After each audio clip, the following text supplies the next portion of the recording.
Best varicose veins చికిత్సనే పొందండి. నొప్పి లేని చికిత్స కోసం సంప్రదించండి ఎబిస్ హాస్పిటల్. నమస్తే అమ్మా. నమస్తే తల్లి. అమ్మ, ధనుర్మాసానికి ముగ్గులకి ఉన్న విశిష్టత, ప్రాధాన్యత, సంబంధం ఏంటమ్మా? ధనుర్మాసం రాగానే గొబ్బెమ్మలు, ముగ్గులు, రంగోలలు, రకరకాల అలంకరణలు మొదలవుతాయి. అప్పుడు వరకు అంటే అపార్ట్మెంట్ కల్చర్ వచ్చినా కూడా కల్లాపి చల్లే అవకాశం లేకున్నా కనీసం కలర్ అయినా వేసుకొని ముగ్గులు, పెద్ద పెద్ద ముగ్గులు, చుక్కల ముగ్గులు వేసుకోవాలని ప్రయత్నిస్తూ ఉంటాం. ఎందుకు? వై? అసలు ముగ్గేయడం అన్నది మనకు సంప్రదాయం ఫస్ట్ నుంచి.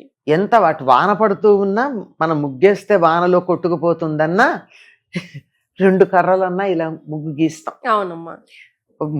అడ్డంగా ఇట్లా గీయడమే కాకుండా 1-2 చుక్కలు పెట్టి కలపడం చేయకుండా ఊరుకోం.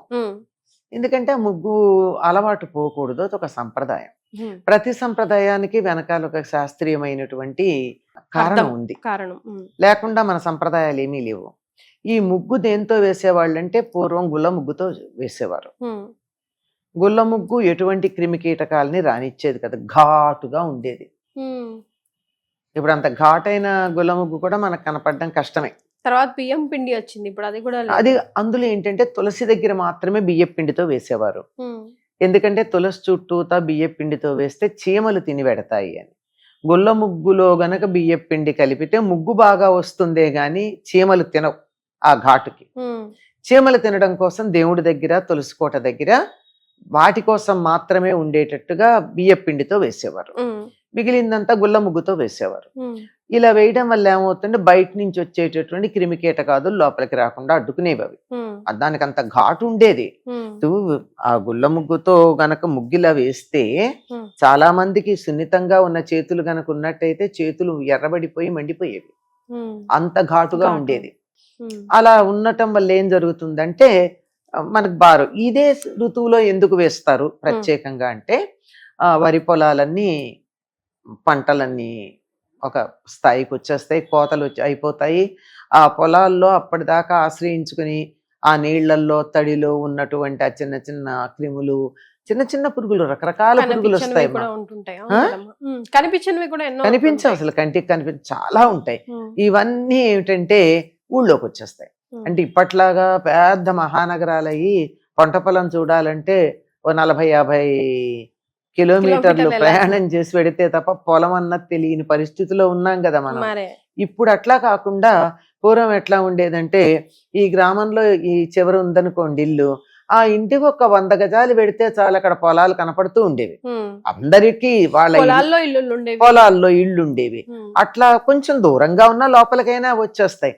కనుక లోపలికి అవన్నీ రాకుండా ఉండాలి అంటే వాటిని చంపకూడదు, మన ఇంట్లోకి రాకూడదు. వాటి ప్రయోజనం వాటికి ఉంది. బయోడైవర్సిటీ అని వాళ్ళ మనం ఏ పదం వాడుతున్నామో అది మన పూర్వులు దానికి చాలా ప్రధానంగా దానికి ప్రాధాన్యం ఇచ్చి మరీ మన అలవాట్లన్నీ చేశారు, మనకి సంప్రదాయంలో భాగం చేసేసారు. కనుక వాటిని చంపం, అవి మన ఇంట్లోకి రాకుండా ఉంటే చాలు, మనల్ని ఇబ్బంది పెట్టకుండా. అది దానికోసంగా ఏం చేస్తారంటే ఇప్పుడు వర్షాకాలంలో కష్టమే, ఇలా కళ్ళాపి చల్లితే కాసేపటికల్లా బాగా కొట్టుకుపోతుంది బురద. ఆ బురదలో ఉండే బురద పురుగులు లాంటివే తప్ప ఎక్కువ క్రిములు అవి వచ్చేది తక్కువ, నొసమలు, దోమలు వస్తాయి తప్ప మిగిలినవి రావు. ఇవన్నీ దీపావళి అప్పుడు వెళ్ళిపోతాయి. ఈ మిగిలినవి ఏవైతే ఉన్నాయో ఇవి లోపలికి రాకుండా ఉండాలంటే ఆవు పేడతో కళ్ళాపి చల్లుతారు. ఆవు పేడతో కళ్ళాపి చల్లినట్టయితే దేశీయమైన ఆవు సుమ, జెర్సీ కాదు. తేలు అక్కడ దాకా వస్తే మండ్రగబ్బ వెనక్కి వెళ్ళిపోతాయమ్మా ఆవు పేడ తగిలితే రావు. అది కొన్ని రకాల పాము విషం కూడా ఆవు పేడతో తగ్గుతుంది అని ప్రయోగాత్మకంగా నిరూపించారు. ఇంకా పరిశోధనలు చేసి ఎందుకు అనే దాన్ని నిర్ధారించాలి, కానీ కొన్ని రకాలైన పాము విషం కూడా ఆవు పేడతో తగ్గుతుంది. ఇది కాశీలో ఒక వ్యక్తికి సంబంధించినటువంటి విషయం జరిగితే దాన్ని రికార్డు చేశారు కూడాను బ్రిటిషర్లు. చచ్చిపోయాడు పాము కాటుతో అని ఏడుస్తూ ఉంటే అక్కడ ఒక పెద్ద ఆయన వచ్చి తన్ని ఇతనికి ఆయువు ఉంది అంటే ఎట్లా ఉంది అంటే ఉంది, అతనికి అంటే ఊపిరి అందట్లేదు, నాడి కొట్టుకోవట్లేదు, క్లినికల్లీ డెడ్. అంటే నేను చెప్తాను సాయంకాలం దాకా ఉంచండి అని చెప్పి అప్పుడు వేసిన తాజా ఆవు పేడ తెచ్చి, ఎక్కువసేపు అవ్వకూడదు, అది కొంత ఇలా పెదిమలి మీద పెట్టి ఒంటి మీద పెట్టి ఏదేదో చేశాడు. దాంతో అతను లేచి కూర్చున్నాడు. ఇది it is recorded by A Britisher. మనం చెప్తే మన మాటలు నమ్మం కదా, మరి వాళ్ళు చెప్తారు. వాళ్ళకి సత్యాన్వేషణ బుద్ధి ఉంటుంది.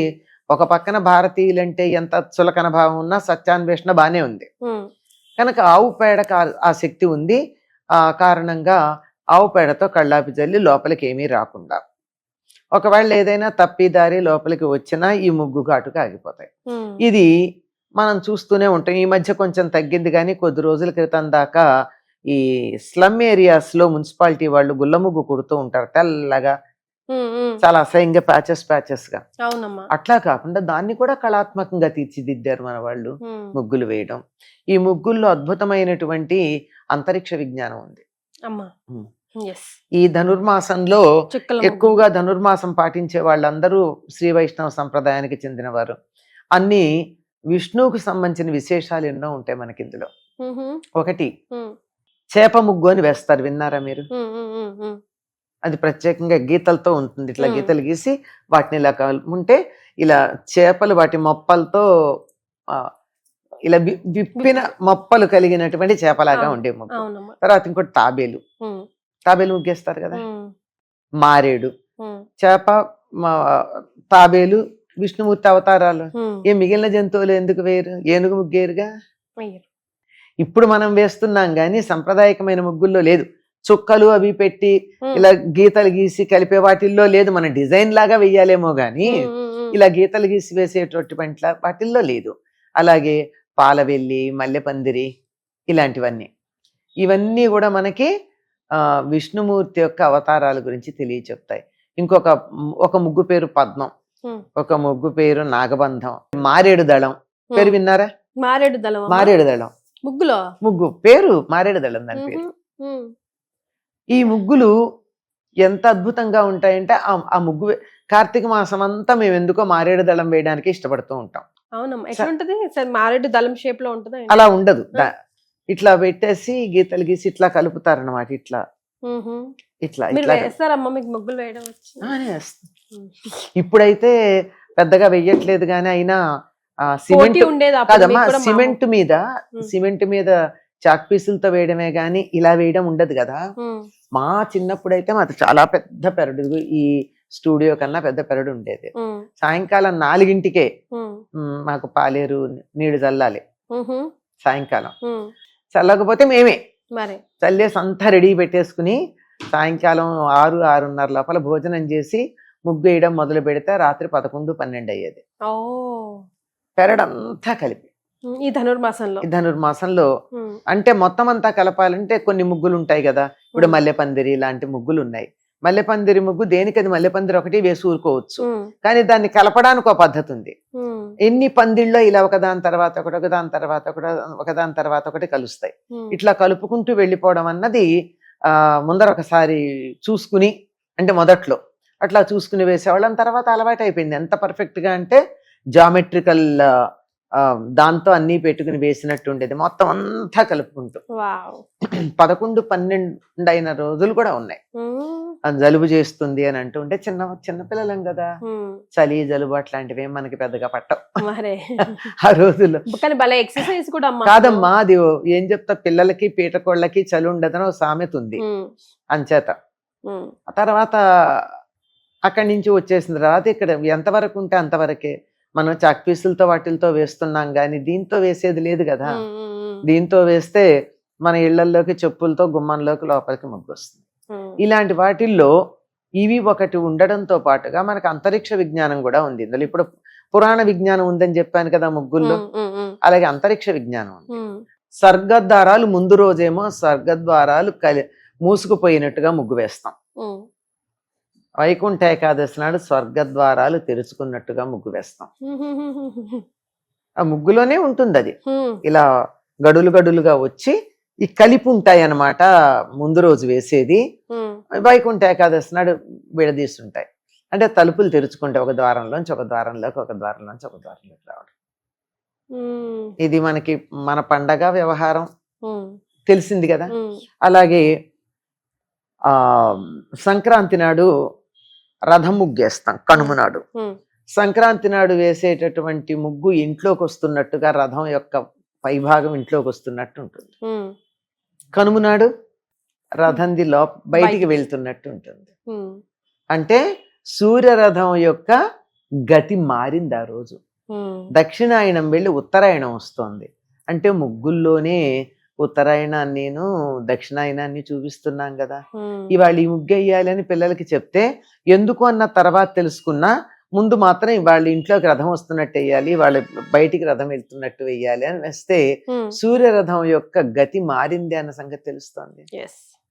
ఇంక మనుషుల యొక్క ఆశలు కూడా కనపడతాయి. ఉయ్యాల తొట్లు వేస్తారు. ఇంట్లో కోడలో కూతురు పెళ్ళైతే ఉయ్యాల తొట్లు వేసుకుంటూ ఉంటారు. అండ్ ఇంట్లో ఎప్పుడు ఉయ్యాలేస్తామో అని చెప్పి ఇట్లా ముగ్గుల్లో మనోభావాలు ప్రకటించడం ఉంది, ముగ్గుల్లో ఆశలు ప్రకటించడం ఉంది, ఆశయాలని చెప్పడం ఉంది, ఖగోళ విజ్ఞానం ఉంది, పురాణ విజ్ఞానం ఉంది. అన్నింటినీ మించిందాక మీరన్నారే స్త్రీల యొక్క నైపుణ్యం తెలుస్తుంది. ఎంత సన్నగా గీత గీయగలరు అన్నది.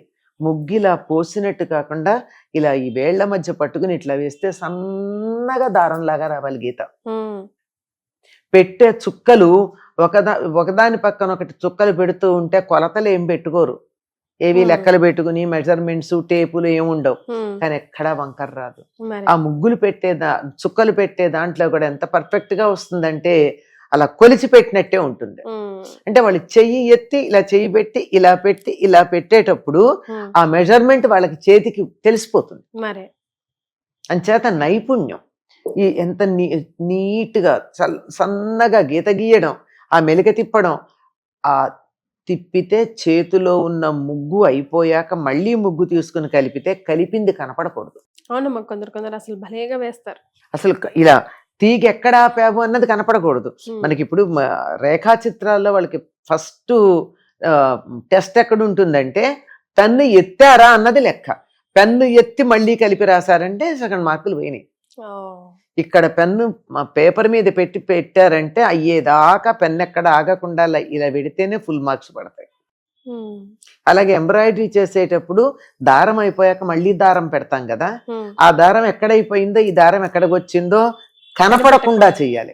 అట్లాగే ముగ్గు వేసేటప్పుడు నువ్వు ఇంతకు ముందు తీసుకున్న ముగ్గు ఒక చోట అయిపోయాక దాన్ని కంటిన్యూ చేయడానికి మళ్ళీ తీసుకున్నప్పుడు ఎక్కడి నుంచి కొనసాగిస్తున్నావో తెలియకుండా ఉండాలి.